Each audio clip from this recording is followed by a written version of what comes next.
धरती के सम्राट राजा मनु हुए, महाराज मनु। तो महाराज मनु जब सम्राट हुए, उनके दो पुत्र थे, प्रियव्रत और उत्तानपाद। विश्व विजयी राजा होकर के जब शरीर उनका पूर्ण हुआ तो अपने ज्येष्ठ बेटा को इस धरती का सम्राट बना दिया, उत्तानपाद। अपने पिता के धर्म पर चढ़ करके उन्होंने भी विश्व विजय किया। ऐसा प्रतापी नेक सुशील राजा, थोड़ी सी आवाज बढ़ा दे भैया इसकी, नेक सुशील राज किया, धर्मात्मा राजा। सब कुछ उनके यहाँ प्राप्त था, किसी भी चीज की कमी नहीं। लेकिन राजा उत्तानपाद का कोई संतान नहीं थी। उनकी रानी पतिव्रता, जिसका नाम सुनेती, रानी का नाम सुनेती। तो राजा भोजन करने के पश्चात जब शयन कक्ष में आराम करते हैं तो उन्हें रातों रात नींद नहीं आती है। हर इंसान का, हर प्राणी का, ये मानव शरीर जन्म पाकर के उसे चिंता होती है कि सब कुछ है मेरे पास, लेकिन मेरे संतान नहीं है। इस वास्ते राजा चिंतित रहते हैं। तो रानी उनके चेहरा की उदासी को देखा नहीं गया। एक दिन रानी सुनेती चरण दबा रही थी, तभी कहने लगी, महाराज एक बात कहूं, तुम बुरा न मानो तो। राजा ने कहा, कहो रानी, तुम क्या कहना चाहती हो। तभी रानी वो पतिव्रत धर्म को पालनहारी अपने प्रीतम के मन की बात को जानकर और हाथ जोड़ करके कहा, महाराज थोड़ी सी आवाज और बढ़ाओ, श्री राधे और बढ़ाओ, जय श्री राधे। बस के रानी कहे, सुनो पति प्यारे, तुम बात मान लो मेरी।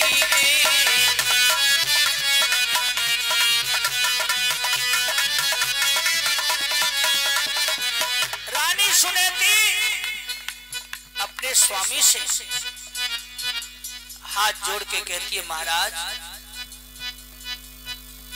रानी कहे, सुनो पति मेरे, तुम बात मान लो मेरी रे।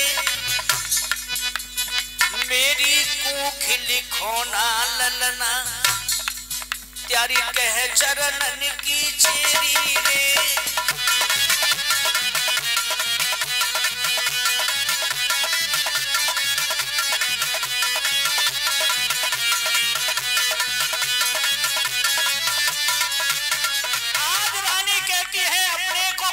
हुए मेरी कूख पे पत्थरा पड़ गए, महाराज मैं आपको एक पुत्र नहीं दे सकी। मेरा नारी होने का ही क्या मतलब रहा।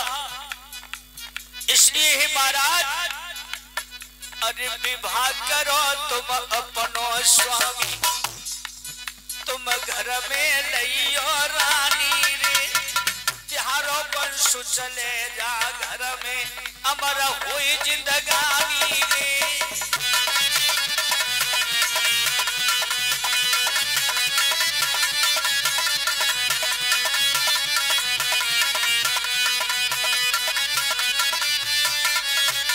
आज रानी सुनेती ने कहा, महाराज मेरे कहने से अपना विवाह कर लो,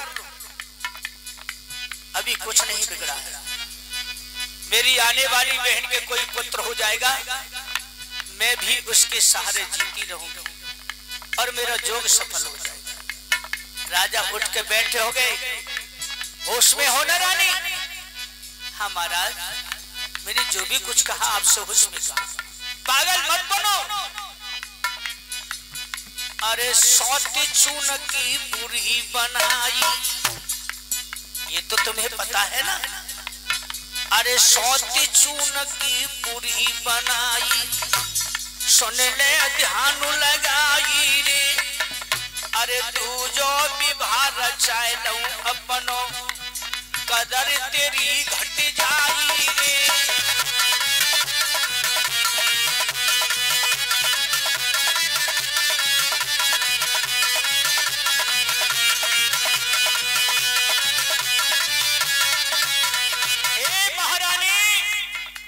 बरसात तो चून की भी बुरी होती है, तुम तो जीवत खड़ी हो।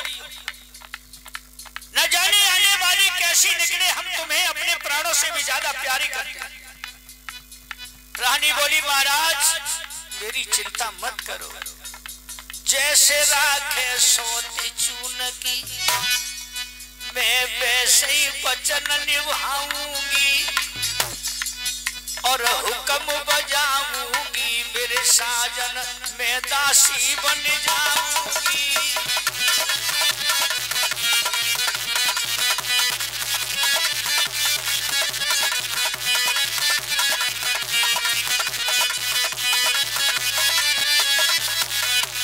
इस तरह है राजन परिषद रोष रानी सुनेती ने अपने प्रीतम उत्तानपाद को अपनी शपथ दे करके विवाह करने के लिए तैयार किया। राजा ने कहा कि रानी अब भी सोच लो, तुम जानबूझ करके पैरों में कुल्हाड़ी मारना चाहती हो, फिर हमसे कुछ मत कहना। बोले नहीं महाराज, मैं कुछ शिकायत का मौका भी नहीं दूंगी, लेकिन हे माता हो, उस बेचारी ने किस लिए अपने पति को शादी के लिए मजबूर किया? एक संतान का सुख भोगने के लिए, संतान की खातिर अपने राजा को उसने तैयार किया। जब राजा शादी करके उस सुरसी रानी के साथ, उसका नाम था सुरसी, जिसके साथ उत्तानपाद का दूसरा विवाह हुआ, जब डोली लेकर के अपने घर आए, अपनी बड़ी रानी के कहने अनुसार दूसरा विवाह किया सुरसी रानी के साथ। लेकिन हे माताओं बहनों भाइयों, सुरसी रानी को अपनी सुंदरता पे बहुत बड़ा घमंड था, अभिमान थी। जब डोला नीचे धरती पे दरवाजे पे रख दिया कहारों ने, राजा ने कहा रानी हमारे पूर्वजों की रिवाज है, जो नई दुल्हन कोई रानी बन के आती है उसे डोले से नीचे कदम धर के महलों में प्रवेश करना होता है। वह देखो तुम्हारी बहन आरती का थाल लेकर के खड़ी है दरवाजे पर, तुम्हारी आगोनी करने। पर्दा उठा के सुरसी ने देखा डोली में से। अब जैसे ही सुरसी ने सुनेती को देखो, ध्यान दीजिए मेरी माता हो बहना हो, एकदम से कहने लगी महाराज इस महलों में जाने को मुझसे कह रहे हो? क्यों क्या बात है? यही तो हमारे महल है।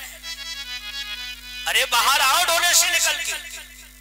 नहीं नहीं महाराज। क्यों?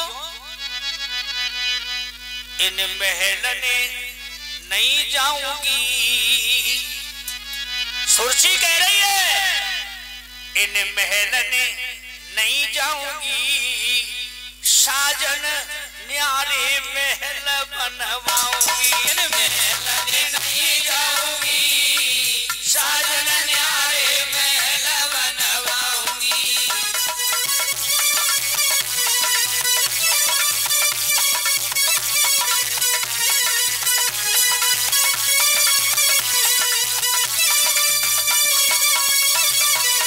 गौर कीजिए माताओं बहनों भाइयों, गौर कीजिए, ध्यान दीजिएगा। आज राजा देख रहे हैं खड़े, रानी महलों में अंदर घुसने से मना कर रही है। वो दूसरी बड़ी रानी घर में आरती का थाल लेके खड़ी है, मेरी बहन नीचे आवे तो मैं बाकी आरती करके अंदर ले जाऊं। कितना सुंदर भाव है उस बड़ी रानी का।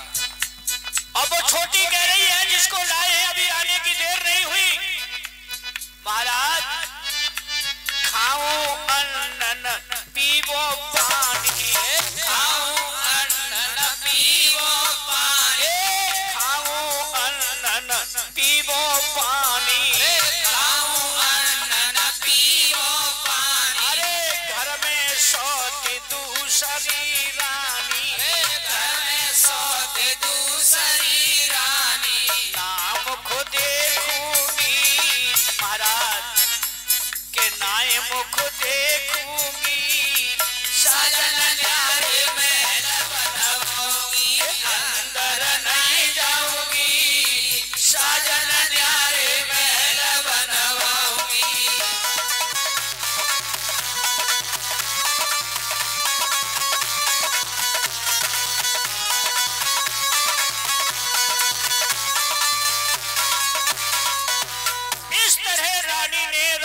को मजबूर कर दिया कि इन महलों में नहीं जाऊं जिसमें मेरी सौत पहले से रहती है।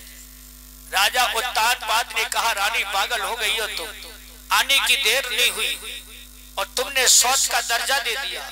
जिसको आप अपनी सौत बता रही है वो तुम्हारी बहन भी तो हो सकती है, जो तुम्हें बहन का दर्जा देने के लिए वो खड़ी है हाथ में आरती का थाल लेकर के, तो तुम्हें सौत कहां से नजर आ? अभी तुमसे वो नहीं बढ़ती, तुम उससे नहीं बढ़ती। नहीं महाराज, आप मुझे बातें न बनाइए, मेरे लिए कुछ इलाज बताइए, इन महलों में नहीं जाऊं। कहते हैं बाल हट के त्रिया हट। जब राजा मजबूर हो गए तब उन्होंने कहा, ठीक है रानी, तुम्हारी यही जिद है इन महलों में न जाने की, लेकिन हथेली पे आम नहीं जमते देखा, हथेली पे आम नहीं उगते देखा, झट से क्षण भर में कोई जादू के तो है नहीं जिससे महल तैयार करवा दूं। ठीक है, तुम्हें अपनी सौत से इतना ही डर है, डोली से कदम नीचे रखिए, हम तुम्हारे लिए महलों में दीवार खड़ी करवा देंगे। बोलो वृंदावन बिहारी लाल की जय हो। आने की देर नहीं हुई, दीवार खड़ी हो गई सौत नाम की। ध्यान दीजिए, ये सौत की नाम की दीवार खड़ी हो गई है। आता बहनों, लेकिन उस बिचारी ने, बड़ी ने रानी के लिए, उस अपनी छोटी बहन के लिए स्वयं अपने हाथों से भोजन बनाती है, नौकरानी से नहीं। स्वयं बिस्तर लगाती है, झाड़ू लगाती है, और जब बच जाता है उन दोनों के भोजन खाने से वो झूठा फिर स्वयं खुद खाती है। महाराज को शिकायत का मौका नहीं देती, लेकिन वो है उस रानी से जलती है, छोटी वाली। उसको देख करके मुंह ऐठ के बात करती है। कभी कभी तो भोजन जो बचता है ना, तो सब्जी में कबो नमक ज्यादा डाल देती है, आंखें बचाए कि जी खाई न पावे, जल्दी मर जाए जी भूखी प्यासी, मेरो ही राज्य रहे। कभी पानी मिला देती है, इस तरह का हाल करती है। लेकिन वो बड़ी रानी जैसा रूखा सूखा मिलता है वही खा करके अपना पेट भर के रहती है। उस रानी ने, छोटी रानी ने आने की देर नहीं भई, कछु दिनन में ही राजा अपने बस में कर लो।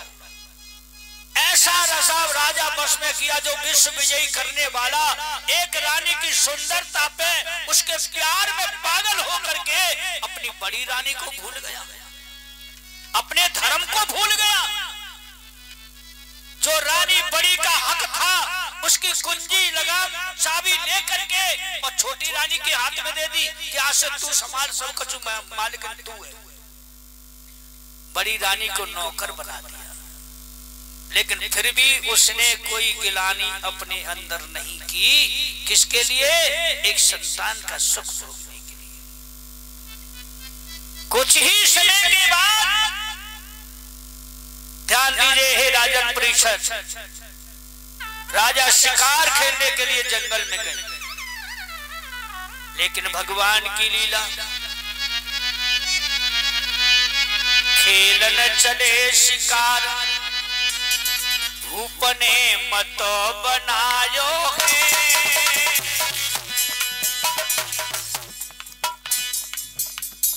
है घोड़ा असवार, भूप जंगल में आयो। जब रानी सुरची देख करके राजा को बोली, महाराज कहां जा रहे हो? बोले शिकार खेलने जा रहा हूं, हमारा मन नहीं लग रहा है, आज शिकार खेलने का मन कर रहा है। सुरची ने कहा चले जाओ, मैं मना नहीं कर रही हूँ, लेकिन वहां दिन सूरज छिपने से पहले ही आ जाइयो। यदि सूरज छुप जाए, अंधेरा है जाए तो कचहरी में ही सो जाइयो, जा मत आइयो। अपनी सुंदरता पे कितना बड़ा घमंड राजा को मुट्ठी में कर। बोले भगवान मैं जल्दी आ जाऊंगा। बोले हाँ हाँ मैंने कह दिया ना, लेकिन उधर मन जाना। इशारा कर रही है, बड़ी रानी की तरफ मन चले जाइए। जय हो। जब राजा जंगल में पहुंचे क्या देखा भगवान की लीला। अरे सिंह एक आगे मिल जाई, एक नाहर शेर, आजी सिंह एक आगे मिल जाई, अरे भागो जान बचाई के नाहर देखो अकुलाई। राजा को घोड़ा पे देखे सिंह भागने लगा, सिंह का पीछा किया राजा। अरे भूप के संगई धायो है, करी अपनी छल बल माया से तीर चलायो है, अरे आंख की ओट भयो जाई, राम कृपा से बचो सिंह तुम सुन लो मेरे भाई। एक तिराहे पर जाकर के राजा ने तीर का निशाना साध करके तीर को छोड़ दिया, लेकिन भगवान की कृपा से वो सिंह बच गया। अब सिंह क्या, वो तो भगवान की लीला ही, कभी दिखाई दे जाए कभी अंतर ध्यान हो जाए। इसी तरह धीरे धीरे मेरी माता बहनों भाइयों हुआ क्या। अरे के घोड़ा थको भूपुहारो, सूर्य अस्त इत भयो के जग में है गो अधियारो, अरे भूप तब लौट नगर आए, फाटक बंद सुरची रानी के महलन के पाए, अजी फाटक बंद सुरची रानी के महलन के पाए।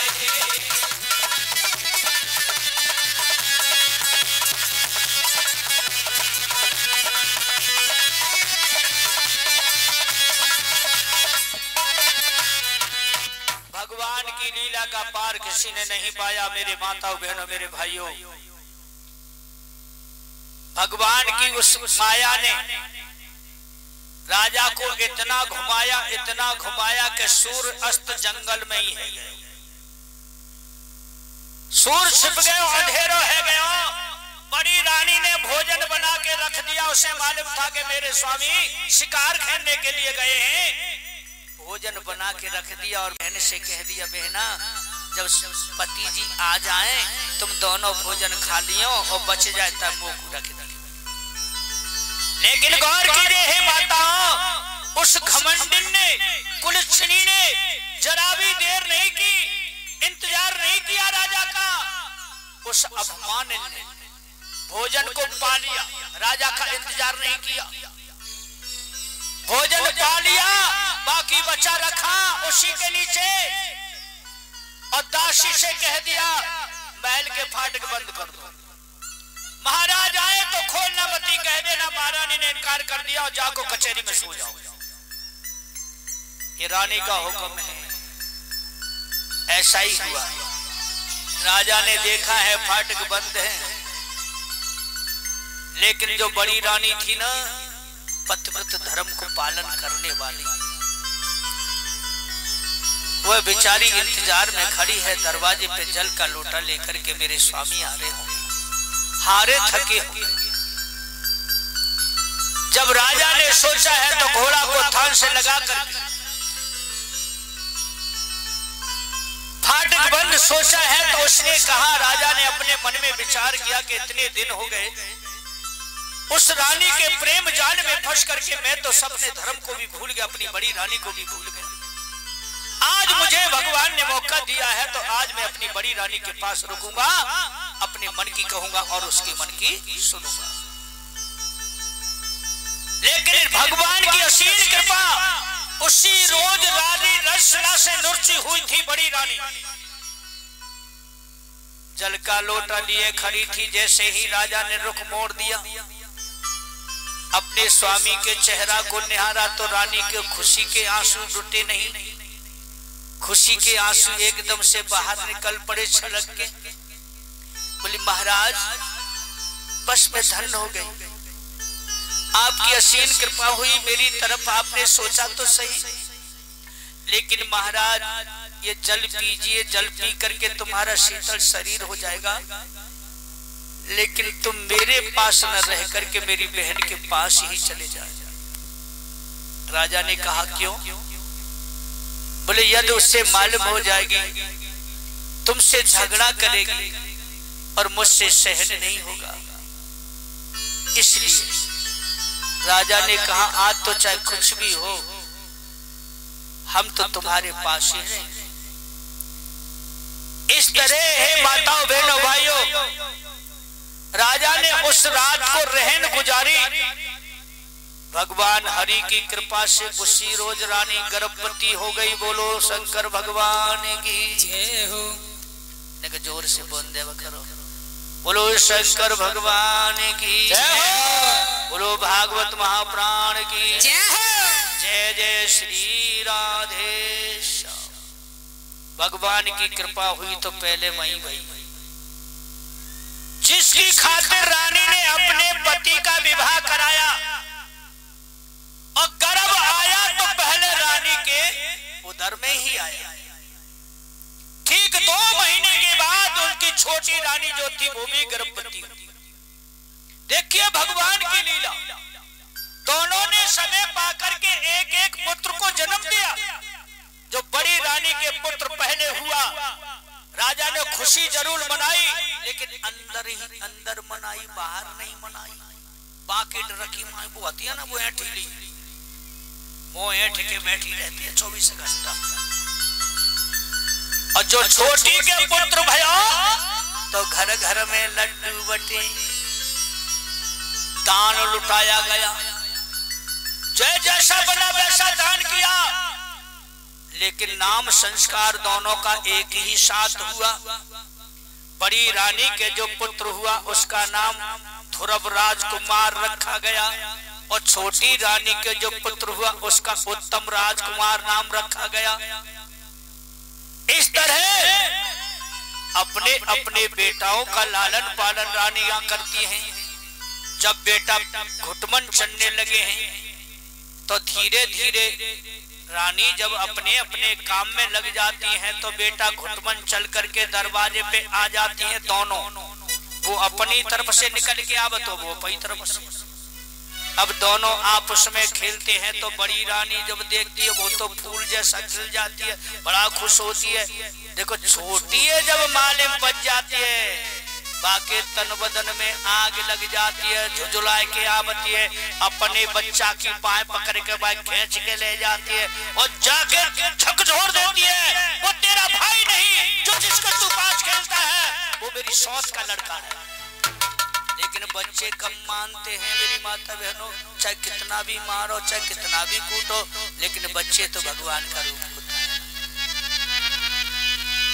बड़ी रानी जब ऐसा देखती है तो अपने बेटा को सीना से लगा के कहती है, लाला मेरे लाल तू उधर मत जाना, नहीं तो तेरी मौसी न जाने क्या कर बैठे।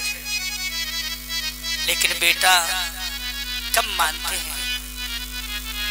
धीरे धीरे धीरे धीरे जब दोनों बेटा 5 वर्ष के हुए, राजा की कचहरी लगी है, बड़ा खुशहाल समय व्यतीत होता है।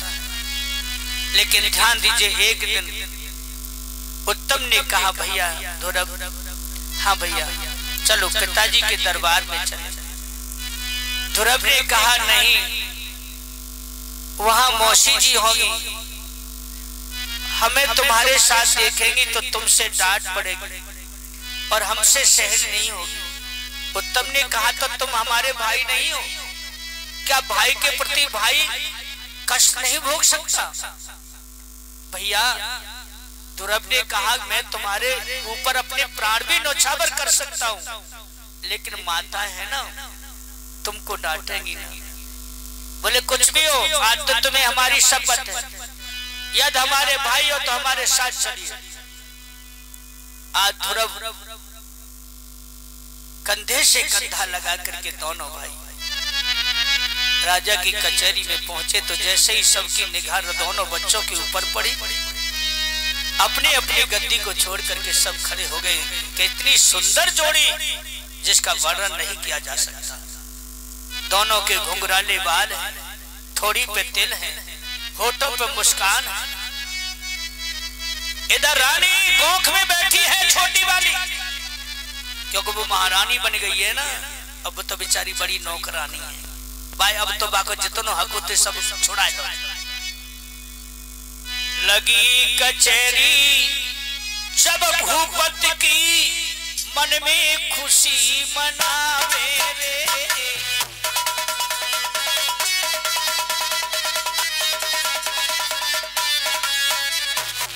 दोनों भैया खेलत खेलत राजा के ढिंग आवे रे।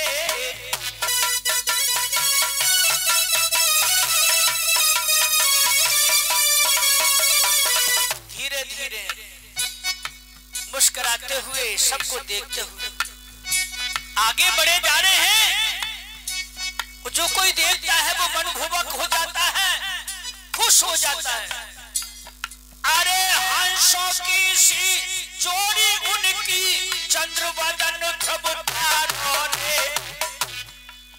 राजा ने पहली बार अपनी कचहरी में बेटा को देखा। राजा का प्रेम उमड़ आया।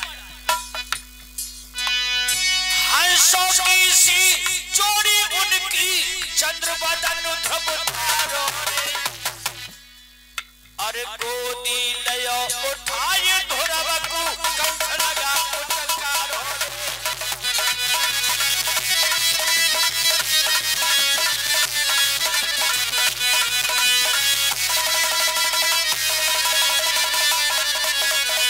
और राजा से खुशी में रुका नहीं गया, अपने बड़े बेटा को उठा लिया प्रेम करके और छाती से ऐसे चिपका लिया।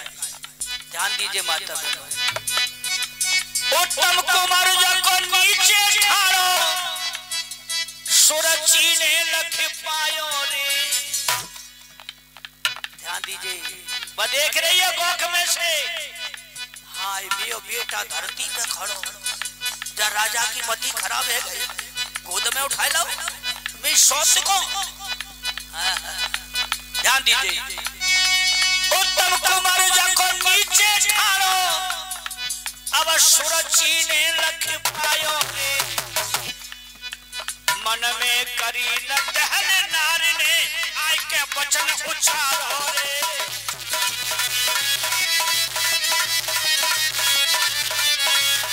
एकदम से रानी दौड़ती झीना से उतरती आई, महाराज महाराज महाराज, तुमने ये क्या किया? ध्यान दीजिएगा, मन में करी न दहल नार ने, आय के वचन उचारो रे। काग बिड़ार नहारी को सुत, गोदी में बैठा रो रे।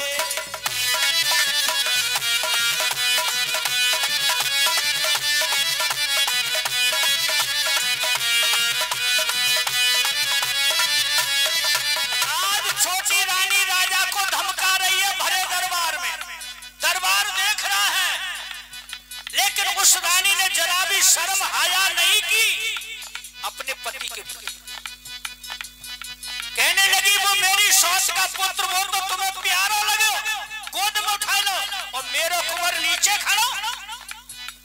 महाराज ध्यान दीजिए, मेरो कुंवर जी नीचे ठाड़ो, जागादी बैठन हारो रे। मेरो कुंवर तो जगादी पे बैठे वारते नीचे ठाड़ो, मेरो कुंवर देखो नीचे ठाड़ो, जागादी बैठन हारो रे।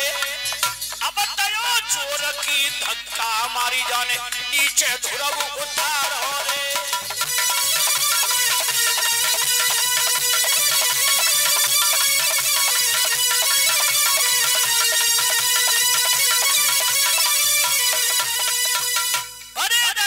सन्नाटा हो गया, कोई किसी से कुछ नहीं कहता, चुपचाप खड़े तमाशा देख रहे।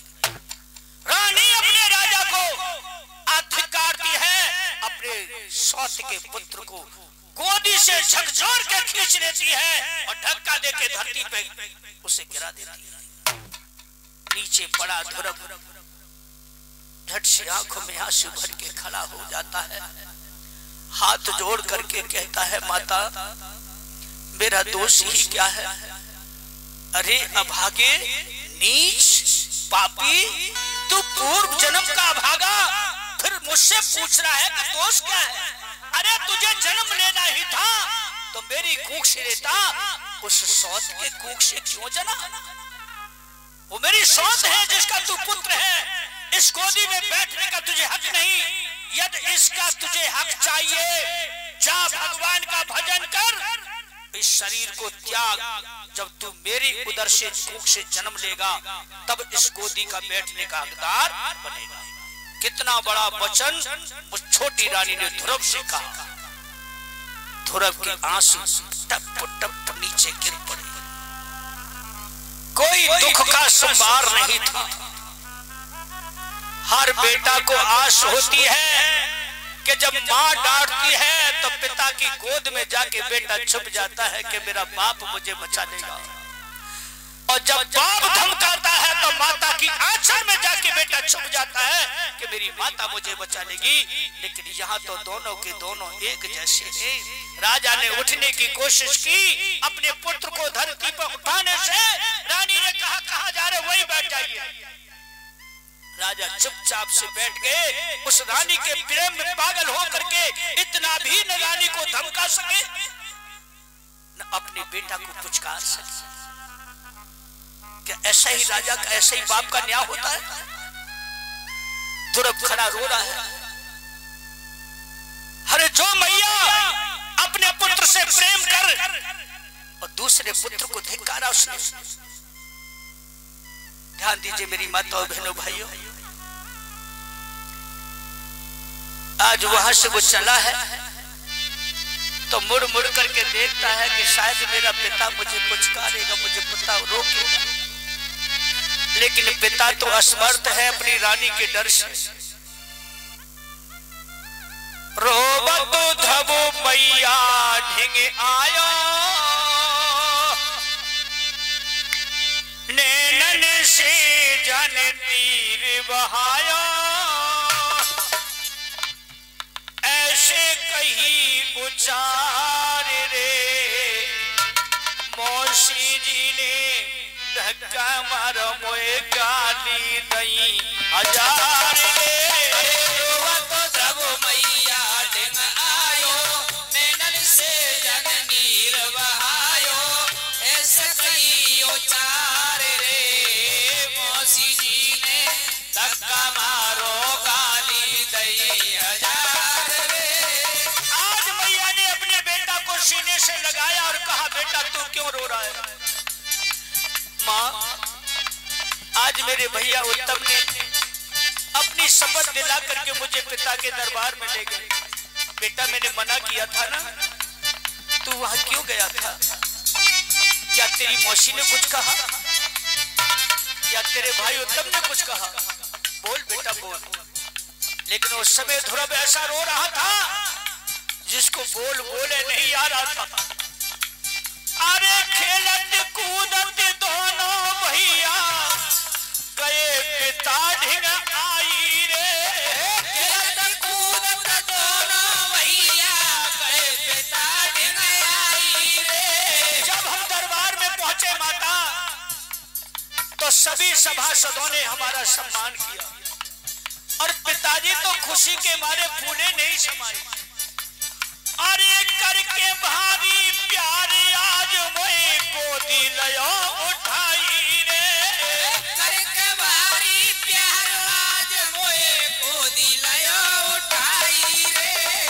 फिर क्या हुआ बेटा कि माँ मुझे पिताजी ने गोद में उठा लिया और करो प्रेम को प्यार रे मौसी जी ने धक्का मारो गाली दई हजार रे।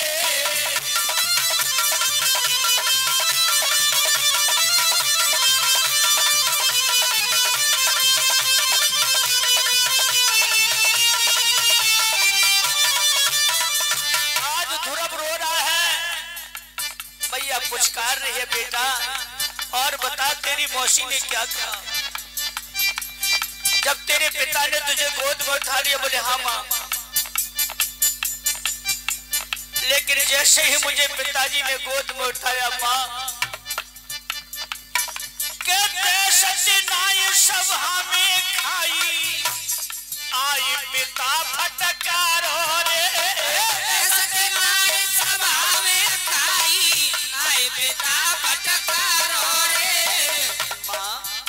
मौसी को जरा भी शर्म नहीं आई?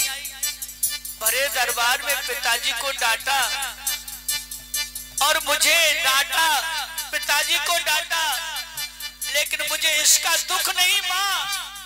दुख तो सिर्फ इस बात का है, तुझे माता ने गाली दी और कहा पिताजी से कि काग बिडार नहारी को सुत गोदी में बैठा रो रे, काग बिडार नहारी को सुत गोदी में बैठा रो रे।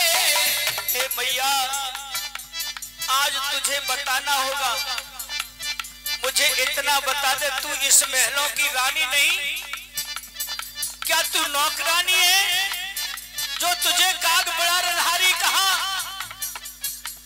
बेटा को सीने से लगा के रानी फूट के रोने लगी, नहीं बेटा नहीं, मैं इन महलों की रानी हूँ। बोले नहीं माता, तू रानी नहीं रही, तू तो एक नौकरानी है। लेकिन आज मुझे सत्य सत्य बता, तुझे मेरी कसम है। देखो क्या बोले हैं ध्रुव, अरे क्या मैया मेरे पिता नहीं है कि मुझे अंत से ले आई? अरे क्या मैया मेरे पिता नहीं है क्या मुझे अंत से ले आई? माँ तुझे मेरी सौगंध है, तू मुझे सच सच बता, क्या तू मुझे बाजार से खरीद के लाई थी या तूने मुझे किसी से उधार दिया था? क्या मैया मेरे पिता नहीं है कि वो अंत से ले आई? अरे क्या मैया मेरे पिता नहीं है क्या वो अंत से ले आई? जाको भेद बता दरी मैया, मुँह को दियो समझाई। अरे जाको भेद बताए दरी मैया, मुँह को दियो समझाई। अरे मैं तो रहो उचार रे, मौसी जी ने धक्का मारो गाली दी हजार रे।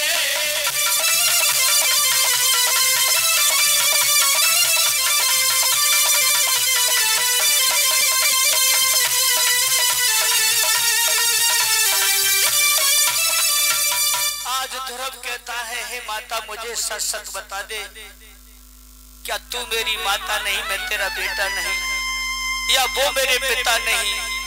तू मुझे कहीं से मोल खरीद के लाई थी, क्या तूने मुझे जन्म दिया था? तब माता ऐसी बातें सुनकर के बेटा को हृदय से लगा के कहती है, बेटा चुप हो जा, ज्यादा मत कुछ कहे मेरे लाल, तू मेरी आंखों का तारा है, मैंने ही तुझे जन्म दिया, वही तेरा पिता है। आज मेरा समय बिगड़ गया है मेरे लाल, तू और मुझे इतना बता, तेरी मौसी ने तुझसे और क्या कहा था? मुझसे कहा था भरे दरबार में तू पापी है, नीच है, तू पूर्व जन्म का भागा है, अब इस शरीर को त्याग, भगवान का भजन कर, जब तू मेरी कूख से जन्म लेगा तब इस गोदी में बैठने का हकदार होगा। इसलिए हे माता, तेरे इन चरणों की सौगंध, आज मैं तेरे सौगंध खा के प्रतिज्ञा करता हूं कि जब तक मैं भगवान को ढूंढ नहीं लूंगा तब तक मैं भी चैन से नहीं बैठूंगा।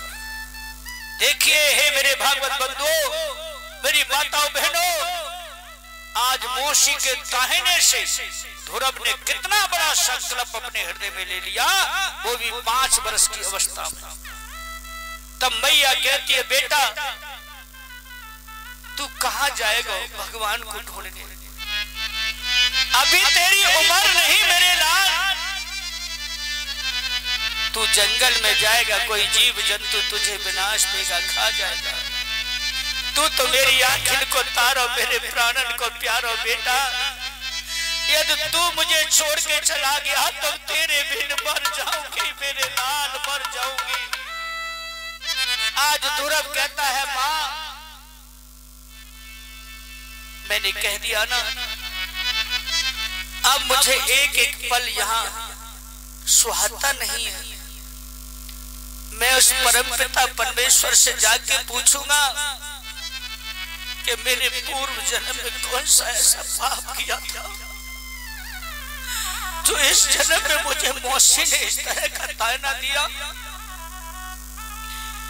तब अपने पुत्र को समझाने के लिए माता हाथ पकड़ के कहती है, देख बेटा, भगवान की मैं तुझे दर्शन कराऊं, जिसको तू ढूंढना चाहता है। अंदर कमरे में ले गई, वहां पकड़ के जहां पीतल की मूर्ति भगवान विष्णु की रखी। बोले, देख बेटा, ये है जगत के पिता, इनकी मैं दोनों वक्त सेवा करती हूँ। आज मेरे दिन खो गए हैं, कल एक दिन वो होगा कि यही मेरे दिन खोए हुए वापस लेकर के आएंगे। तू बेटा मुझे छोड़ के मत जा, तेरे बिन मैं मर जाऊं। थोड़ा वो मन में सोचने लगा है कि आँख ने आगे जाऊं तो रोई मरे मेरी मात, सोवे मैया महल में मैं निकलूं आधी रात। यदि मैं इस वक्त जाता हूं तो मेरी माता मर जाएगी रो रो के, लेकिन जब मेरी मैया सो जाएगी तब मैं यहाँ से निकल पड़ूंगा, लेकिन बिन भगवान के ढूंढे में चैन से नहीं बैठूंगा। ध्यान दीजिए मेरी माता और बहनों, मेरे भाइयों, इधर लक्ष्मी जी ये सब कुछ हार देख रहे थे। तब भगवान से कहा, विष्णु जी से, कि प्रभु यही है तुम्हारी लीला। ये कैसा बाप, निर्दयी माता ने गोद में से उठा करके पुत्र को जमीन पे फेंक दिया। क्या यही राजा का हक होता है? क्या पिता का यही धर्म होता है जो उठा के अपने पुत्र को पुचकार नहीं सका? और वो कैसी निर्दयी माता है जिसने अपने पुत्र से प्रीत करके और बड़ी रानी के पुत्र को जमीन पे पटक दिया? क्या यही माताओं का धर्म होता है? भगवान कहने लगे, हे महादेवी, अभी तो देखती जाओ, कथा प्रारंभ हुई है, तुमने घबराना शुरू कर दिया। बोले, मैं ये सोच रही हूं मेरे नाथ कि 5 वर्ष का बालक तुम्हें ढूंढने की शपथ ले चुका है। जब हजारों वर्ष ऋषि तप करते हैं फिर भी तो तुम प्राप्त नहीं होती। बनाए रखे उनकी कृपा कर रहे। बोलिए वृंदावन बिहारी लाल की जय। ध्यान दीजिए मेरी माता और बहनों भाइयों, आज इस तरह लक्ष्मी जी ने कहा कि भगवान उनका मार्गदर्शन कौन करेगा, नन्हा सा बालक है। तब उन्होंने कहा कि तुम जगत की माता हो, मैं जगत का पिता हूं, तुम भी तो अपने बेटा की मदद कर सकती हो।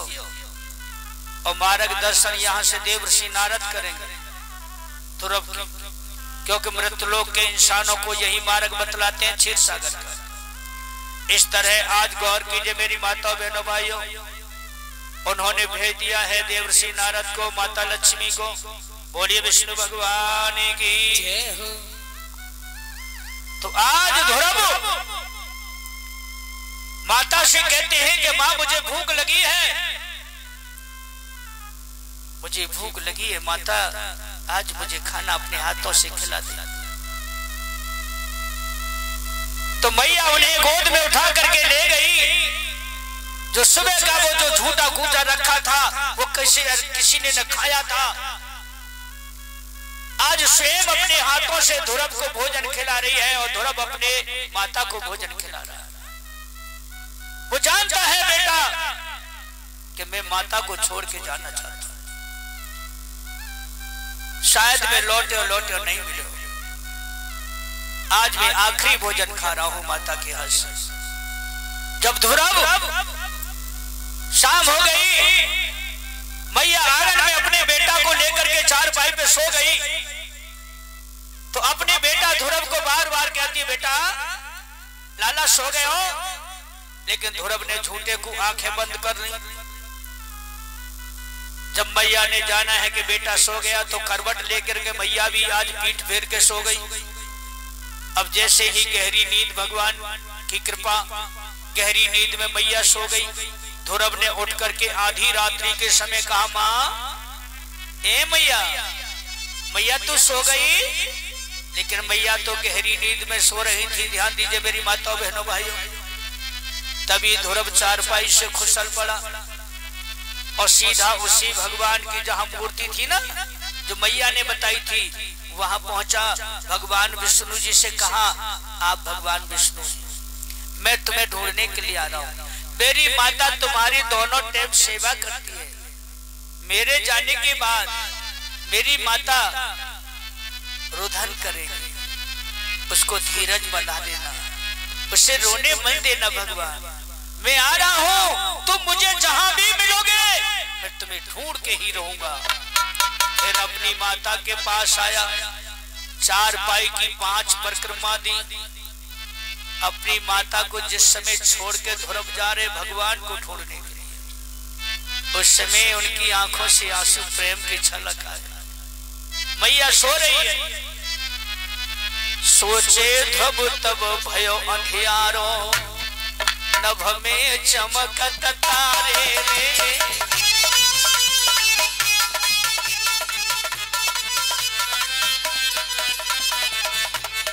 सोबे मैया नारे सुनेती, तब ध्रुव ने चरण पखारे रे। सोती हुई मैया के चरण स्पर्श किए। गौर कीजिए हे मेरे माताओं बहनों भाइयों बुजुर्गों, पाए पखारे चरणामृत लियो और मन में खुशी मनाई रे। आज ध्रुव ने कहा, हे माता, तेरे चरणों की सौगंध, मैं भगवान को ढूंढ के ही वापस लौटूंगा, और यदि मुझे भगवान नहीं मिले तो माता फिर मैं लौट करके घर वापस नहीं आऊंगा। तू यही समझ लेना कि मेरे पुत्र हुआ ही नहीं था। आज ध्रुव वहां से चलो, अपने फाटक से निकलो, मौसी के दरवाजे पे आ गो। अब मौसी के दरवाजे पे आए ध्रुव, झट से उन्होंने मन ही मन अपनी मौसी को प्रणाम किया और कहा, मौसी जी मुझे क्षमा कर देना, मैं जा रहा हूं तुम्हारे उस बताए रास्ते पर जिस पर मुझे भगवान प्राप्त होने।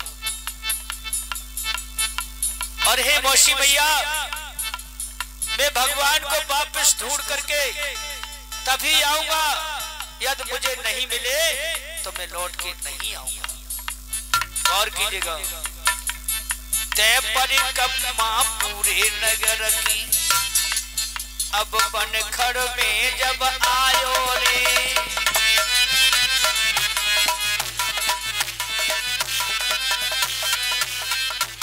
परिक्रमा पूरे नगर की, बनखड़ में जब आयो रे। अब देव ऋषि इतना रद ठाणे, बीड़ा मधुर बजायो रे।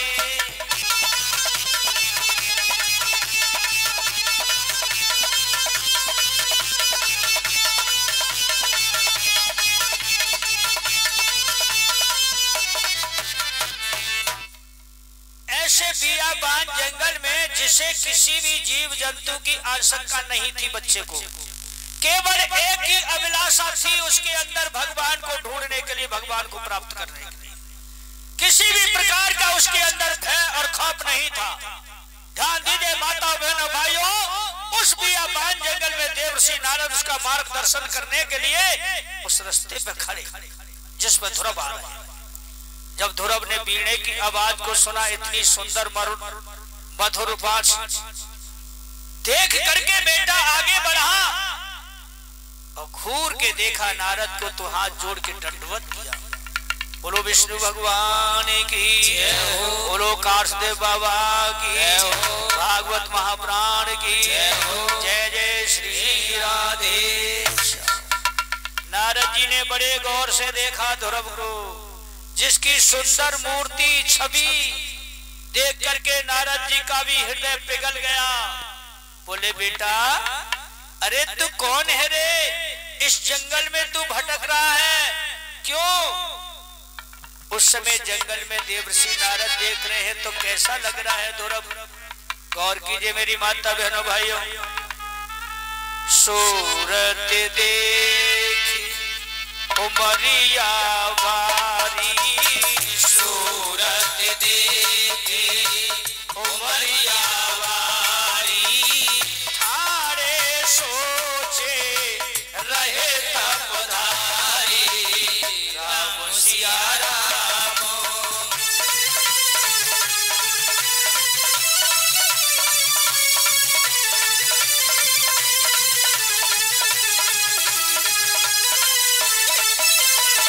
सोच रहे हैं देवर्षि नारद, ध्रुव की सूरत को देख करके ऐसा लग रहा है, गौर कीजिए हे माताओं बहनों भाइयों बुजुर्गों,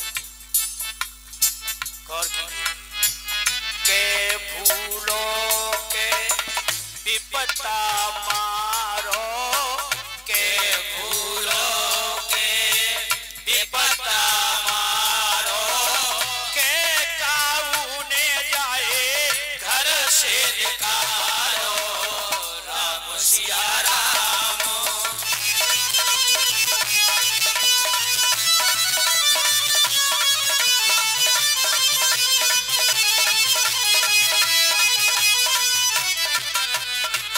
मानो मार्ग भटक गया हो, किसी ने घर से डांट के उसे निकाल दिया हो, ऐसा ध्रुव उस जंगल में मार्ग में लग रहा है, खड़ा है बीच में।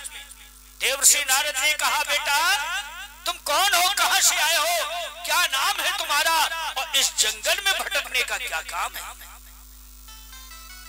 नारद की बात को सुनकर के कहा बाबा पहले आप बताओ आप कौन हो, इस जंगल में आप क्या कर रहे हो। तब नारद जी ने कहा कि हे लाला मैं भगवान विष्णु का भक्त हूँ, मेरा नाम नारद है और हर समय मैं भक्तों की चिंता में ढूंढता रहता हूँ और मेरा यही काम है। तब तो नारद जी की बात सुनकर के ध्रुव को विश्वास हो गया कि अब तो मुझे भगवान मिल जाएंगे। बोलिए विष्णु भगवान की जय हो। क्योंकि भगवान विष्णु जी के भक्त वहां मिल गए हैं तो समझ लिया है कि अब मुझे मार्ग मिल जाएगा। बोले बाबा मेरा परिचय पूछना चाहते हो। बोले हाँ बेटा सही सही बता, तू इस जंगल में क्यों आया और किस वास्ते आया, किसने तुझे पठाया। तब कहा कि मैं अयोध्या का रहने वाला, मेरे पिता उत्तानपाद, मेरी माता सुनेती, मेरी मौसी सुरची। अरे बेटा और मेरा भाई उत्तम, तू तो राजा का कुमार है, भला तुझे इस जंगल में क्या आवश्यकता। नहीं नहीं नहीं अवश्य तू झूठ बोल रहा है, जंगल में तेरा आने का मतलब क्या है। तभी आंखों में आंसू आ गए और ध्रुव ने कहा बाबा पूछना ही चाहते हो, सुनिए बाबा। रो रो के ध्रुव कहे सुनो मोन ज्ञानी, मौसी सुरच ने मेरी कदरी न जानी। रो रो के ध्रुव कहे सुनो मोन ज्ञानी, मौसी सुरच ने मेरी कदरी न जानी।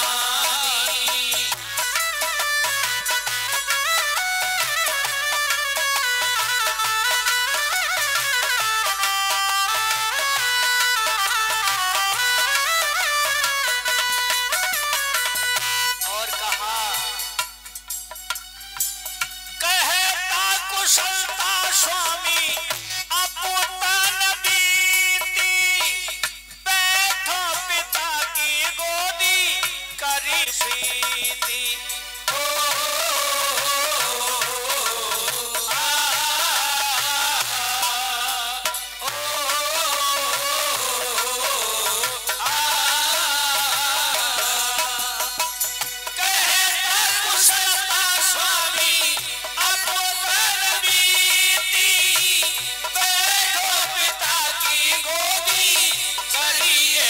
प्रीति।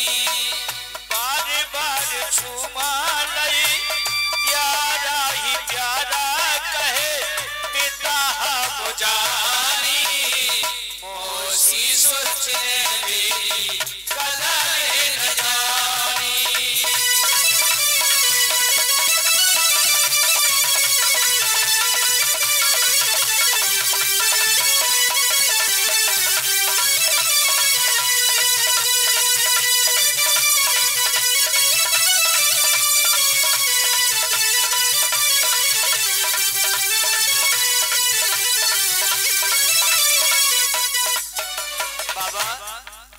पहली बार मैं और मेरा भाई हम पिता के दरबार गए। पिताजी ने प्रेम कर मुझे गोद में उठा लिया, पर मेरी मौसी से सहन नहीं हुआ बाबा। फिर क्या हुआ बेटा? आई झुंझलाती मैया पापों विचारो, मेरे हृदय में ऐसो धक्का जो मारो।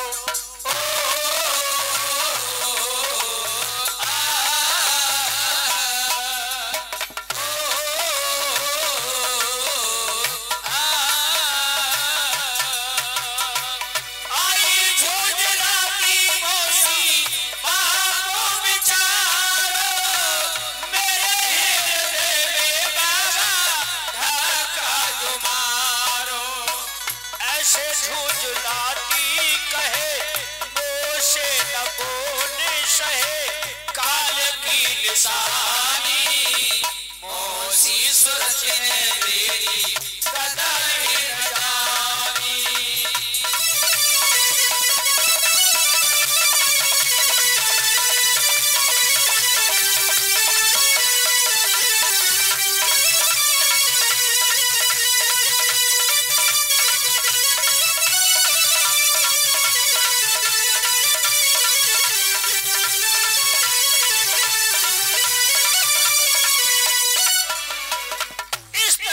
सुखदेव जी कहते हैं राजन परीक्षण जब ध्रुव ने अपना परिचय देवर्षि नारद को दिया, नारद जी ने कहा बेटा और तेरी मौसी ने क्या तुझे कहा था कि मुझे पिता की गोद से नीचे उठा के पटक दिया और कहा कि तू पूर्व जन्म का भागा पापी है नीचे, इसलिए तूने उस काल बलार अनहारी को उधर से जन्म लिया है। इस गोदी का तुझे लालच है बैठने का, तो जा भगवान का भजन कर, इस शरीर को त्याग। जब तू मेरी कूख से जन्म लेगा तब इस गोदी में बैठने का हकदार होगा। इसलिए हे बाबा मैं भगवान विष्णु जी को ढूंढने के लिए आया हूँ, आप उनका घर जानते हो तो मुझे बता दीजिए। ऐसा सुनते ही हृदय में आज दया आ गई। तभी कहा बेटा तू क्यों पागल हो गया है?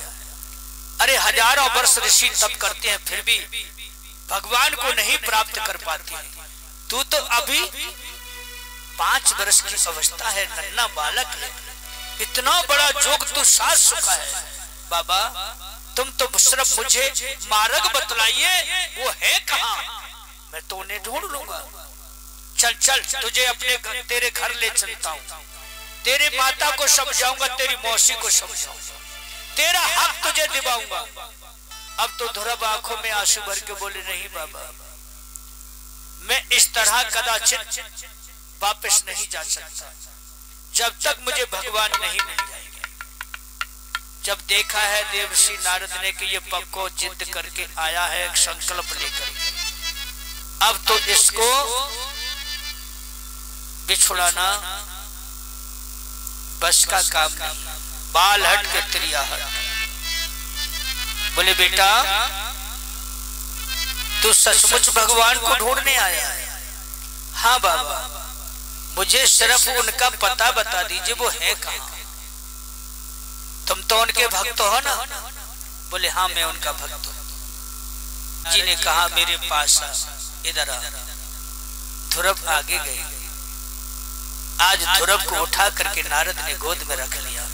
बोलिए विष्णु भगवान की जय हो। कितना प्रिय भक्त भगवान का।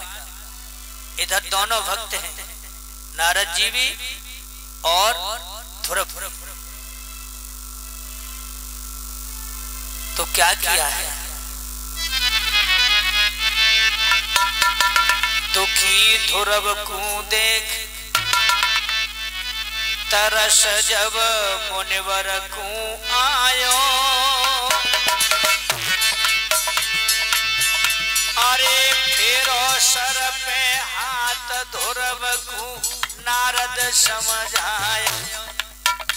अजी फेरो सर पे हाथ ध्रुव को नारद समझायो। आज नारद जी कहते हैं बेटा, जिस पिता की गोद में बैठने से तेरा अपमान हुआ, तेरी मौसी ने तुझे धिक्कारा, वह तो पिता तेरा झूठा है। अरे पिता की गोदी क्या रखा, अरे पिता की गोदी क्या रखा, करियो प्रेम से भजन लला तेरी कोई करे रक्षा। अरे करियो प्रेम से भजन लला तेरी कोई करे रक्षा। कि अरे के मन क्रम वचन उच्चारण ते, अरे कोई लगा में पार नाव तेरी भवये सागर से।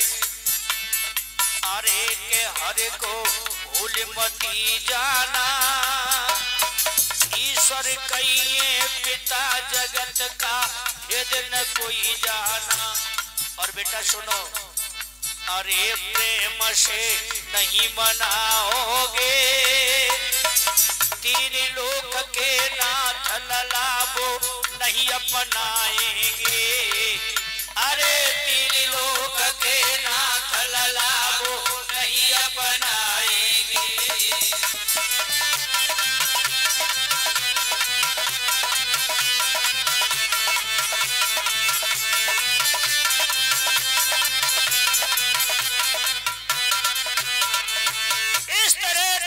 नारद ने ध्रुव को ज्ञान दिया गोद में बिठान कर, और फिर उनके कान में एक ही मंत्र धर के फूका और कहा, बेटा इस मंत्र के जाप से तुझे भगवान प्राप्त हो जाएगा। ओम नमो भगवते वासुदेवाय। कौन सा मंत्र दिया परिषद महाराज? ओम नमो भगवते वासुदेवाय। ये सबसे प्रिय मंत्र है।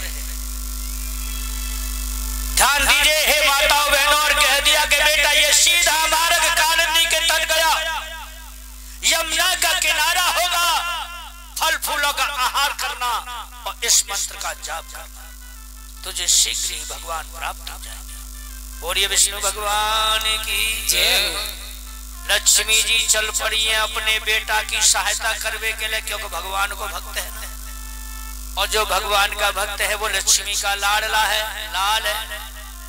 लक्ष्मी जी जोगिन को भी धर के फल फूलों का थार लेकर के और आ गई हैं। ध्रुव जा रहे हैं, तब उन्होंने ध्रुव ने उनकी तरफ देखा, माता तुम कौन हो? जय हो। बोले माता भी कह रहा है और पूछ भी रहा है कि तुम कौन हो? मैं तेरी माता ही हूं ना, तो क्यों आई हो? बोले बेटा तुझे भोजन कराने के लिए। ध्रुव ने आज मन में सोचा है कि मैं तो भोजन करूं, लेकिन मेरी माता ने मेरे बिन भोजन नहीं किया होगा। मैं भूखा होकर के, जब मेरी माता भूखी है तो मैं भोजन कैसे कर सकता हूँ? झट से इनकार कर दिया, कह दिया माता मैं भोजन नहीं करूंगा। लक्ष्मी जी बोली तू भोजन नहीं करेगा तो शरीर को कैसे रखेगा, फिर भगवान को कैसे प्राप्त करेगा? चल तू अन्न का त्याग करता है तो फल तो तुझे ग्रहण करने ही होंगे, ये शरीर रखना होगा। तब इतना सुना है तो कहा ठीक है मैं फल तो खा सकता हूँ। तो माता लक्ष्मी ने उन्हें सुंदर से फल ला करके दिए और कहा बेटा चिंता मत करना, तू तो भगवान का भजन करना, मैं समय से तेरे पास आती रहूंगी। उधर नारद जी भी समय से ध्रुव के पास जाने आने लगे। ध्रुव कालिंदी के तट मधुवन में जाकर के यमुना स्नान करता है, ओम नमो भगवते वासुदेवाय यह मंत्र का जाप करता है। ध्यान दीजिए हे माताओं बहनों भाइयों, इधर में सुबह होते ही माता सुनेती जगी, अपने पुत्र को नहीं पाया। चारों तरफ बेचारी भागती डोले, किसी इस कमरे में किसी उस कमरे में देखे, बेटा ध्रुव तुम कहाँ हो। जब कहीं ध्रुव नजर नहीं आया तो आवाज करके अपने राजा के पास पहुंची, जाके चौड़ों में गिड़गिड़ा करके गिर पड़ी। बोले कहने लगी महाराज मेरे पुत्र को मुझे वापस ला के दे दीजिए। जब से तुम्हारे पास से गया, जब से वो रचना रची थी कि मैं भगवान को ढूंढने जाऊंगा, न जाने आज मेरा बच्चा मेरे पास नहीं है। मेरा सब कुछ ले लो लेकिन मेरे बच्चे को वापस दे दो। मूर्छित होके गिर पड़ी। आज वो सुरसी कहने लगी तेरे पास तेरा पुत्र था, तेरे पास से गायब हो गया, महाराज का क्या दोष है। अरे ढूंढना है तो ढूंढ कर चली जा, लिया वाला उसको, महाराज कहाँ जाएंगे। वह तो बेचारी मूर्छित होके गिर गई, लेकिन वह रानी के भय से महाराज कछु नहीं कह सके, न रानी अपनी उठा सके न साध सके। तभी वहां ये हाल देखा तो स्वयं वैकुंठ से महाराज मनु झट से उपस्थित हुए। बोलिए विष्णु भगवान की जय हो। जब मनु महाराज को देखा, अपने पिता को, उत्तानपाद ने चरणों के लिए चरणों में झुके, जैसे ही चरणों में झुके पीछे को हो गए। बोले खबरदार, मेरे चरणों से हाथ लगाया, तुझे मैंने सर्वज्ञ ज्ञानी बनाया, ऐसा सम्राट बनाया, लेकिन ये उत्तानपाद तू एक रानी की सुंदरता पर देख करके इतना पागल हो गया, अपने धर्म को भी भूल गया। न तू राजा बन सका और न तू प्रजा और न पिता। तू कैसा है रे, तूने अपने धर्म को खोया। बोले हे पिताश्री, मैंने अपनी प्रजा को तुम्हारी तरह रखा है, मैंने कभी उनको दुख नहीं दिया। बोले दुख नहीं दिया, झूठ मत बोले, ये तेरे चरणों में पड़ी है, ये भी तो तेरी प्रजा है। जो वन में भटक रहा है वो भी तो तेरा लाल है, जो तूने उसे, तेरी रानी ने, उस कुलच्छिनी ने तेरी गोद से उठा के फेंक दिया। एक पिता होकर के तू उसे सीने से नहीं लगा सका, तू अपनी रानी को डांट भी नहीं सका। धिक्कार है तेरे लिए, जो इस सतवंती के पूरे सतीत्व को तूने नष्ट किया। इसका हक था, उसका छीन करके उस कुलच्छिनी के हाथ में दे दिया। तुझे दया नहीं आई? जब एक छोटी सी अपने घर को तू नहीं संभाल सका, वो उत्तानपाद इतना बड़ा राज तू कैसे संभालेगा? सोच ले, राजा वो होता है, राजा अपनी प्रजा की खातिर अपने प्राण भी न्यौछावर कर देता है।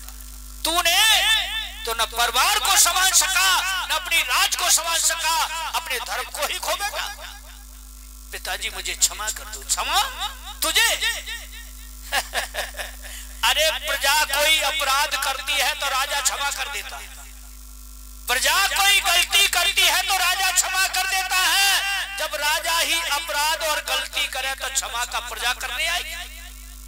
अरे मूर्ख ज्ञानी, सोच ले, यदि मेरी इस पुत्र वधू को कुछ भी हो गया या मेरे उस नाती के लिए कुछ भी हो गया, उत्तानपाद तुझे मर करके भी मैं चैन से नींद भर सोने नहीं दूंगा। बोलिए विष्णु भगवान की। इतनी कह करके परम धाम के लिए चले गए मनु महाराज। आज मनु महाराज ने जो अपने पुत्र को चेतना दी, ऐसे उनका मन साफ हो गया पिता की बात सुनकर के। जैसे हवा चलने पर काई होती है ना, जल के ऊपर से फट जाती है। बरसात जब पहली होती है, जो वृक्षों पे धूप जब यानी धूल जम जाती है तो एकदम हरे भरे हो जाते हैं। इसी तरह राजा के ऊपर से रानी का भूत धरा हुआ सारा उतर गया। अब तो अपनी बड़ी रानी को गोद से लगा करके कहने लगा, रानी होश में चल, अपने बेटा को ढूंढेंगे। जब सुरची ने कहा कहाँ जा रहे हो? बोले मैं अपने पुत्र को ले जा रहा हूँ। बोले तुम जा रहे हो? बोले हाँ, क्यों नहीं जा सकता, मैं अपने पुत्र को लेने जा रहा हूँ। बोले तू रोकेगी मुझे? आज उत्तानपाद ने कुंजी लगाम जो चाबी थी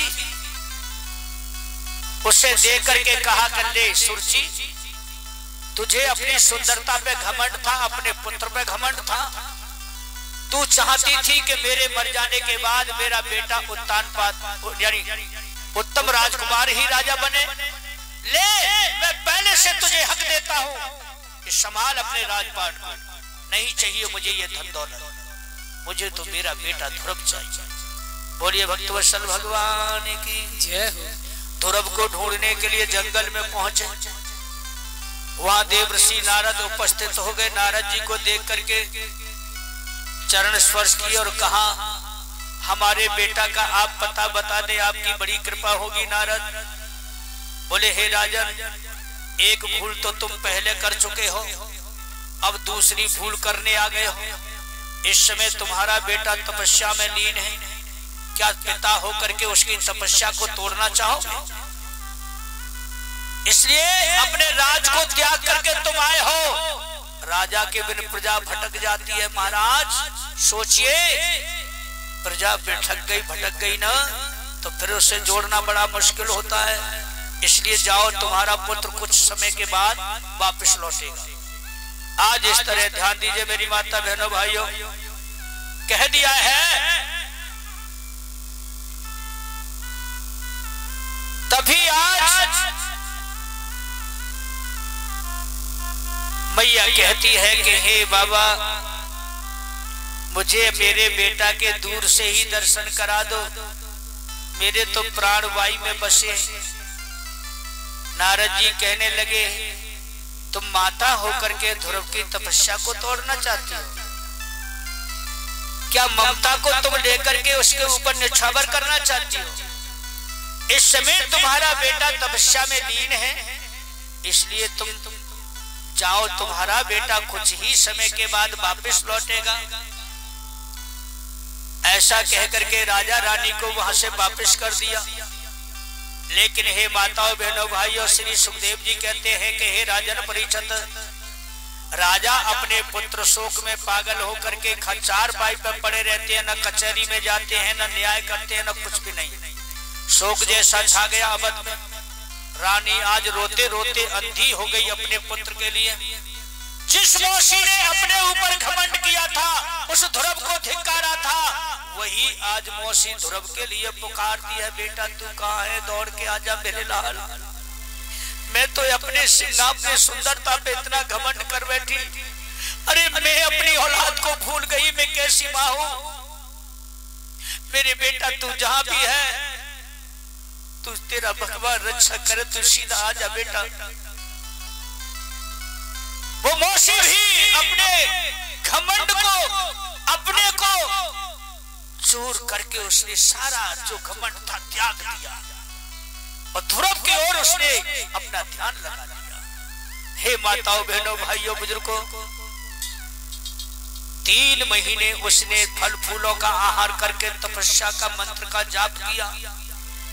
तीसरे महीने पे जाके हृदय में उजाला हो गया उसके, भगवान की कृपा। फिर उसने फल फूलों का आहार छोड़ दिया, केवल जल पी करके तपस्या करता है। 5 महीने हो गए, 6वां महीना लगा, वो जल पीना भी उसने छोड़ दिया, केवल हवा का आहार करता है, उस मंत्र का जाप करता है। जब एकदम से हृदय में उजाला हुआ, तभी देवर्षि नारद प्रकट हो गए। बोले, बेटा गुरुदेव, अब तो भगवान मुझे दर्शन दे रहे हैं, मेरे हृदय में उजाला हो गया। उनकी 4 भुजाएं हैं, बड़ा सुंदर स्वरूप है। आहा। नारद जी बोले, मेरे अहोभाग, नन्ही सी उम्र में तूने इतना बड़ा जोग तप किया, आज तेरे सहारे मेरा भी नाम हो गया। बेटा तू मेरा शिष्य है और मैं तेरा गुरु हूँ। चल अब तो अपनी वाणी को विराम दे दे, अब तो तू खुश है ना, भगवान के दर्शन हो गए, चल तेरे माता पिता के पास लेके चलता हूँ।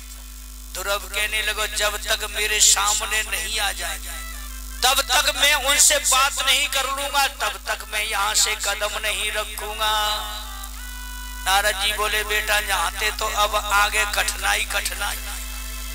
बोले, कितना भी कठिन हो तुम तो मुझे मार्ग बतलाओ, कैसे मिलेंगे? बोले, तेरे प्राण भी जा सकते हैं। बोले, भले ही चले जाए। नारद जी बोलो, ऐसे जिद्दी ते पालो पड़ो है जाए, कैसे समझ आऊं? ये तो मरी भी तैयार है। बोले जल्दी बताओ गुरुदेव। तो बेटा सांसें खींच जा, ओम कह करके और संपट मार के फिर मन ही मन में जब उस मंत्र को, फिर तो भगवान को आना ही पड़ेगा। अरे इधर सच्चा गुरु है तो सच्चा चेला भी है उनका। सांस को खींच करके ओम नाम कह के पवन को कैद कर लिया ब्रह्मांड में। बोलिए विष्णु भगवान की जय हो। बोलो भक्त ध्रुव की जय हो। आज पवन को कैद कर लिया, हवा बंद हो गई, जीव जंतु ये जीव अकुलाने लगे, धारा नदियां की रुक गई, पशु पक्षी बिलबिलाने लगे, धरती सुरग उथल पुथल होने लगा। ऐसा कोप देख करके देवता सभी भगवान क्षीर सागर में जाते, सब देवता पहुंचे उनके पास। रक्षा करो प्रभु, पवन देव गायब हो गए हैं। यदि पवन न मिले, सांस नहीं मिली तो सृष्टि का नाश हो जाएगा, कोई भी नहीं बचेगा। भगवान विष्णु कहने लगे ये मेरे भक्त ध्रुव का प्रकोप है। इस समय ब्रह्मांड में कैद किए हुए हैं पवन को कि जाओ महाराज छुड़ाओ उसको, उनको छुड़ाओ, आजाद करो, नहीं तो विनाश होने जा रहा है। तभी ऐसा सुना है तो उसी क्षण उन्होंने गरुड़ को सजाया। देखिए हे माताओं बहनों भाइयों, 5 वर्ष की अवस्था में ध्रुव ने कितना महाघोर तप किया। ध्रुव से ही ये तप अच्छे ऋषि महात्माओं ने सीखा और जब ये तप यहाँ से आगे बढ़ा। सबसे प्रथम सतयुग में भगवान विष्णु जी का भक्त ध्रुव आज गरुड़ पर सवार होकर के कालिंदी के तट आए, चतुर्भुजी रूप धारण करके कहने लगे भक्त चिंता दूर कर, मैं तो तेरे पास हूँ, जिसने भी पुकारा प्रेम से उसका तुम्हें दास। देवता भी विमान पे चढ़ चढ़ करके भक्त और भगवान की लीला देखने के लिए आ गए हैं, लेकिन बाने आंख ना खोली और ना देखो, वो तो ध्यान में मस्त हो, मन ही मन जप कर रहे हो, संपट मोहरे को मारे। नारद जी ने समझाए दो पग को, भाई मंत्र गहरो दे दो ना। भगवान बोले जे पग के गुरु को चेला है, जे 6 महीना ते मुझे देखती आ रहो पे अंदर तो काय गुजर मूर्ति है, देखो सो अंदर की मूर्ति योग माया से बाहर खींची भगवान ने। अंदर की मूर्ति जब दिखाई न दी, झट से उसने नेत्र खोल के देखा तो वही मूर्ति सामने खड़ी है, 4 भुजाधार। जो अंदर देखता रहा वही मूर्ति सामने खड़ी है। जब भगवान ने कहा कि हे पुत्र आके खोल, सांस लेना शुरू कर, मैं भगवान विष्णु तेरे पास तेरी सेवा के लिए उपस्थित खड़ा हूं। लेकिन भगवान का तेज इतना था, 1000 सूरज जैसे चमकते हैं ना सामने। अब तो वह बेटा चकाचौंध में फंस गया, इशारा करता है सांस लेने के बाद कि अपने तेज को कम करो, तुम्हारी मूर्ति को मैं देख सकूं, तुम्हारे दर्शन पा सकूं। भगवान ने तेज कम किया। अब जैसी सांस लेना शुरू किया, हवा चलने लगी, जीव जंतु इधर उधर जाने लगे, नदियां बहने लगी। तभी जय जयकार होने लगी आकाश मार्ग के। बोले भक्त और भगवान की, विष्णु भगवान की। तभी उन्होंने कहा हे बच्चे, हे पुत्र, हे मेरे भक्त, आज तेरी तपस्या से मैं बड़ा प्रसन्न हूं। बोल त्यारी क्या इच्छा है जो तूने आज इसी नन्ही उम्र में मुझे स्वर्ग से मृत्युलोक में आने के लिए मजबूर कर दिया। बोले हे भगवान, मुझे आपसे बहुत सवाल करने हैं। मुझसे? बोले हाँ। अच्छा तो पूछ, क्या कहना चाहता है? बोले मैं अपने पिता के दरबार में गया, मेरा भैया मुझे ले गया, मेरे पिता ने मुझे प्रेम करके गोद में बिठा लिया, फिर मेरी मौसी ने अच्छा नहीं लगा, मुझे पिता की गोद से नीचे पटक दिया, मुझे कहा तू पापी है, नीच है। भगवान बोले रुक रुक रुक, तू तो लेन बनेगा, आगे की क्या तो पीछे की तो भूल जा। तू एक एक करके बता, तुझे किस बात ने मजबूर किया था? बोले मेरी मौसी ने पिता की गोद से मुझे नीचे क्यों फेंक दिया था, मेरे पिता ने मुझे क्यों नहीं उठाया न पुचकारा। अच्छा तो सबसे बड़ी दुख की बात तेरे अंदर ये खटकी, इधर आ। ध्रुव पास पहुंच गए और पास में पहुंचो। गौर कीजिए, ध्यान दीजिए मेरे मन को। जब भगवान ने ध्रुव को पास आकर के, कितने दयालु भगवान, जड़ से दोनों भुजा पसार के ध्रुव को इस तरह उठा लिया। बोलिए विष्णु भगवान की। जैसे बाप अपने बेटा को उठाता, इसी तरह उठा करके और पुचकार के प्रेम से गोदी में बिठाला कि गोदी लयो उठाई ध्रुव को, कंठ लगा पुचकारो है, कर प्यार गोद में धारो है। गोदी लयो उठाई ध्रुव को, कंठ लगा पुचकारो है, कर प्यार गोद में धारो है।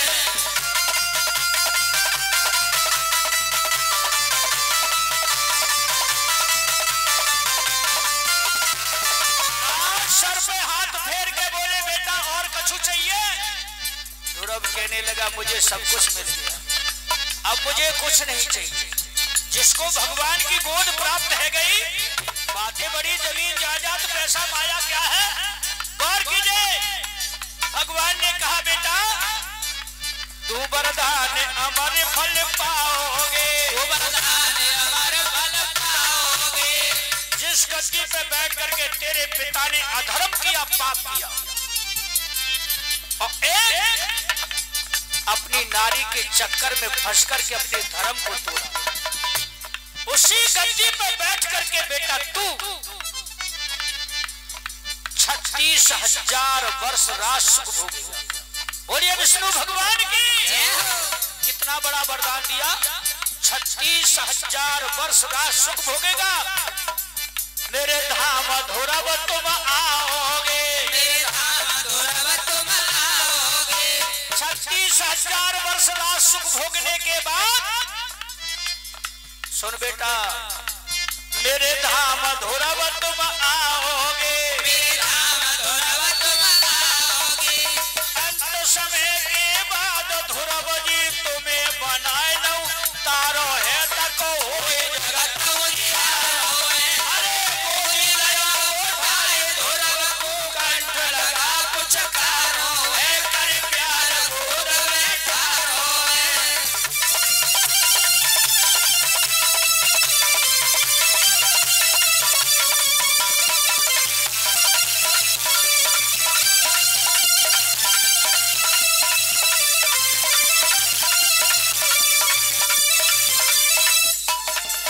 और कहा बेटा तुम लौट अवधपुर को जाओ, तुम लौट अवधपुर को जाओ। कर राज पिताजी से पाओ, कर राज पिताजी से पाओ। अरे मैया रोवे, ओ मैया रोवे, मौसी रोवे, रोवे पिता तुम्हारो है, सब बच्चा मारो मारो है। अरे गोदी लगा उठाए ध्रुव को, कंठ लगा पुचकारो है, कर प्यार गोद में धारो है।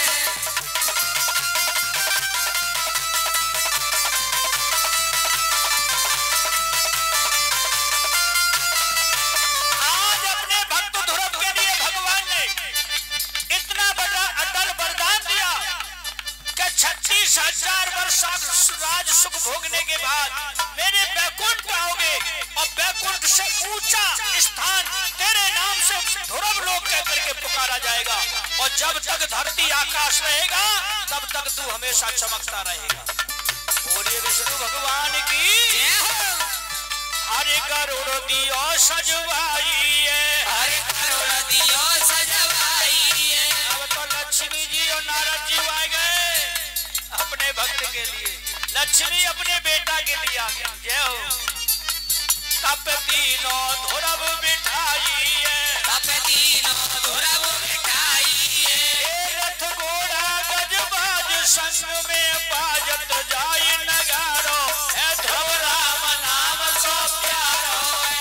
अरे गोदी लगा उठाए ध्रुव को, कंठ लगा पुचकारो है, कर प्यार गोद में धारो है। आकाश देवता पुष्पों की वर्षा कर और भक्त और भगवान की जय जयकार हो। बड़े भाग्य तुम्हारे तपधारी करिए गरुड़ की असवारी। बड़े भाग्य तुम्हारे तपधारी करिए गरुड़ की असवारी। आकाश से देवता गा रहे हैं नभ नारे देव लगाए रहे और लाल ध्रुव जी आगे रहे। बड़े भाग्य तुम्हारे तपधारी करिए गरुड़ की असवारी। बड़े भाग्य तुम्हारे तपधारी करिए गरुड़ की असवारी। गौर कीजिए और ध्यान दीजिए मेरी माता बहनों मेरे भाई।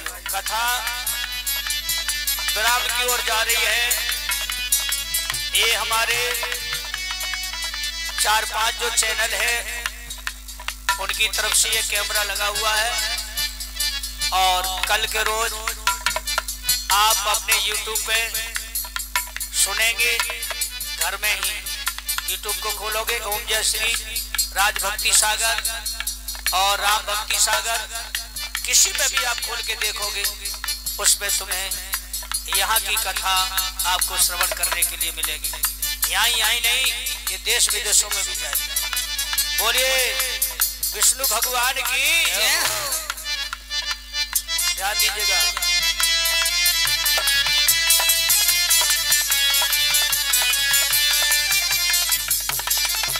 अरे शंकर विष्णु शंख बजाते हैं ब्रह्मा वेद पुराण गाते हैं। अरे शंकर विष्णु शंख बजाते हैं ब्रह्मा वेद पुराण गाते हैं।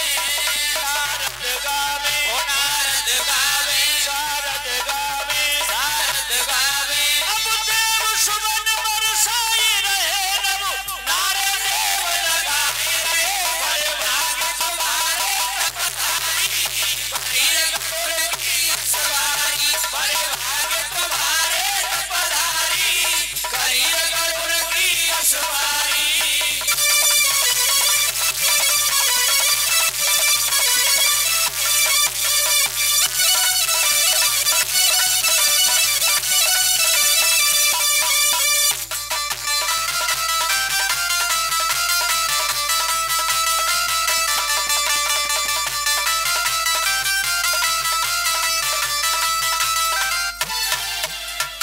बोलिए विष्णु भगवान की बोलो कास्टर बाबा की शीतला मैया की भागवत महापुराण की जय जय श्री राधे।